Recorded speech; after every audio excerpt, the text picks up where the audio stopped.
Émission. Connaître et obéir. Acte 2. Thème 2. L'Église. Structure et responsabilité des membres. Frères et sœurs, shalom et bienvenue dans notre deuxième édition de partage, sur ce plateau d'échange. L'émission c'est Connaître pour obéir. Et la thématique d'aujourd'hui porte sur l'Église. Structure et responsabilité des différents membres. À mes côtés, se trouve comme d'habitude le frère Jacques. Shalom et bienvenue, frère. Merci. Shalom ma sœur. Shalom à tous les auditeurs. Alors frère, la dernière fois nous nous sommes séparés sur l'origine de l'Église, sa définition et son but. Aujourd'hui nous abordons sa structure, la responsabilité et les limites des uns et des autres en son sein. Donc, sans plus tarder, dis-nous frère, quelle est la structure de l'Église? Oui déjà, il faudrait savoir que l'Église est similaire à une maison. C'est la maison de Dieu. Et il y a institué pour chef Jésus-Christ, son Fils. Maintenant Jésus dans sa gouvernance a établi des anciens, apôtres, prophètes, pasteurs docteurs, et évangélistes pour l'aider dans l'édification et la gestion de cette maison-là. Ok. Ces derniers agissant bien évidemment par la puissance du Saint-Esprit. Leur mission. Le perfectionnement des saints en vue de l'œuvre du ministère. Comme il est précisé dans Éphésiens chapitre 4, les versets 12 à 14. Ok d'accord. Là c'est la classe dirigeante. Maintenant qu'en est-il d'un nouveau converti? Quel est son appel? Là, nous abordons déjà le volet des responsabilités des membres. Très bonne question, car en effet, tout appelé a un appel qui lui est propre. Déjà, et en général, la vocation de tous, c'est d'être saint comme Dieu est saint. Afin de constituer un royaume de sacrificateurs, de faire des disciples, de saisir la vie éternelle et finalement accéder à la ville sainte. Ah, je vois. C'est dans Apocalypse 5, au verset 10. Maintenant, une fois membre du corps, une fonction particulière nous est assignée, afin de parvenir à cette finalité. Cela se transmet par appel du Saint-Esprit, et se reconnaît concrètement dans la communauté, par l'exercice de nos dons et talents naturels. Voir 1 Corinthiens 12, versets 4 à 14. Car il y a en effet diversité de dons, de ministères. Mais tous opèrent par le même esprit. Ok, si je comprends bien. Cela dit que dès lors que j'adhère, et après avoir reçu le Saint-Esprit, je suis orienté dans un couloir, selon la mesure du don que j'ai reçu, et de mes talents naturels, afin d'exercer un service dans le corps.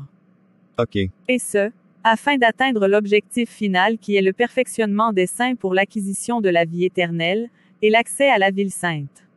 Exactement. Maintenant frères, femmes comme enfants dans l'exercice des différents ministères. N'y a-t-il pas une hiérarchisation? Oh que si. Certes à chacun est assigné une fonction. Mais cela devra s'exercer dans les limites des prescriptions que les pères fondateurs ont établies. Exactement comme dans une maison où chacun connaît ses droits et ses devoirs. Car Dieu est un Dieu d'ordre. Ok. Alors quelle est la responsabilité, par exemple de l'homme? L'homme c'est le porteur de la semence, le pourvoyeur. Il se doit de nourrir la maison, voir le corps et d'exercer l'autorité du Seigneur dans l'assemblée. C'est lui qui devra alors prendre le devant dans le champ missionnaire, baptiser, enseigner et donner des instructions pour toute la maison. Exactement comme le faisaient les apôtres à l'instar de Paul, Pierre. D'accord. Qu'en est-il de ses limites? Il doit lui-même être soumis à son chef qui est Jésus-Christ. Et en aucun cas, usurper l'autorité, voir la place du Saint-Esprit dans la vie des brebis du Seigneur. Comme le font d'ailleurs beaucoup de faux pasteurs de nos jours. Il doit aussi se garder pour un gain sordide de prêcher les fausses doctrines. D'accord. J'espère que nous comprenons. Gare aux faux enseignements. Maintenant quel est le rôle des femmes, ainsi que leurs limites? La femme c'est l'aide, le soutien dans tous les secteurs ministériels. Elle prophétise, chante comme Marie avec ses tambours. Elle prie, enseigne ses jeunes sœurs et ses enfants dans la foi, soutient l'œuvre par ses libéralités. Comme le faisaient d'ailleurs les femmes, qui accompagnaient Jésus-Christ durant son ministère terrestre. Toutefois, elle ne peut exercer l'autorité dans le corps. Encore moins donner des instructions, dans l'assemblée. Mais elle se doit d'être à l'écoute et d'être soumise. C'est d'ailleurs l'une des raisons pour laquelle elle se couvre la tête lorsqu'elle prophétise et prie en assemblée. Pour ainsi témoigner sa soumission à l'autorité dont elle dépend. Car ne pouvant pas parler de son propre chef. Waouh, c'est grave hein? Qu'en est-il alors de tous ces femmes pasteurs qui exercent l'autorité pastorale de nos jours? C'est tout simplement une dérive. Car depuis Moïse jusqu'à l'Église aucune femme n'a été ancien. Cela est strictement réservé aux hommes. Ces dames devraient tout simplement se repentir. Et revenir dans leur couloir. Ah ça, j'espère que nous comprenons très bien. Peut-elle au moins aller sur le terrain d'évangélisation, pour prêcher l'Évangile? Elle peut accompagner ou assister l'homme, mais ne prendra pas le devant sur le terrain, mais exercera en background, exactement comme faisaient les femmes qui accompagnaient Jésus-Christ. Question. La femme peut-elle baptiser? Non, car cela est réservé à l'homme qui par cet acte, exerce par procuration l'autorité de Jésus-Christ lui-même. C'est d'ailleurs pourquoi l'on ne verra aucune femme baptisée dans les Écritures. Waouh! J'espère que nous comprenons. Mesdames, chacun à son poste. Ok, maintenant c'est quoi la responsabilité des enfants? Les enfants doivent aussi écouter et obéir aux instructions, voire se faire former auprès de leurs parents croyants, ou des aînés dans la foi. Et ce, en vue d'être efficaces dans l'exercice de leur ministère futur. Super. Pour résumer. Dans cet ordre. Hommes, femmes, enfants. Responsabilités et limites. Les hommes donnent les instructions dans le corps, enseignent la saine doctrine, prêchent dans le champ missionnaire, bâtit. Toutefois, ils ne devraient pas propager des fausses doctrines, ou usurper l'autorité du Saint-Esprit, dans la vie des brebis du Seigneur. Maintenant, les femmes. Quant aux femmes, elles soutiennent et aident dans les différents ministères, par exemple, par les libéralités. Elles peuvent aussi prophétiser, chanter, prier.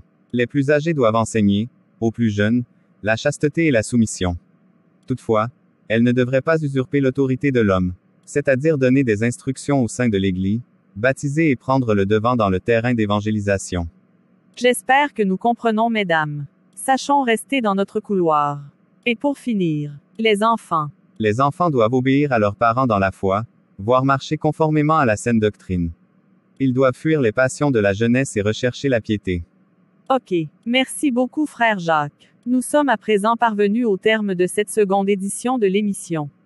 Connaître et obéir. Notre sujet portait sur le thème l'Église. Structure et responsabilité des membres. Le prochain portera probablement sur les critères à respecter pour ne pas rater l'enlèvement, ou mieux manquer le but de sa vocation. Merci frère Jacques d'avoir été des nôtres. Votre humble serviteur. Merci à vous auditeurs. Nous rappelons que nous sommes tous des apprentis de la parole, et sont ouverts à vos questions et suggestions. Sur ce, shalom et au revoir. Shalom.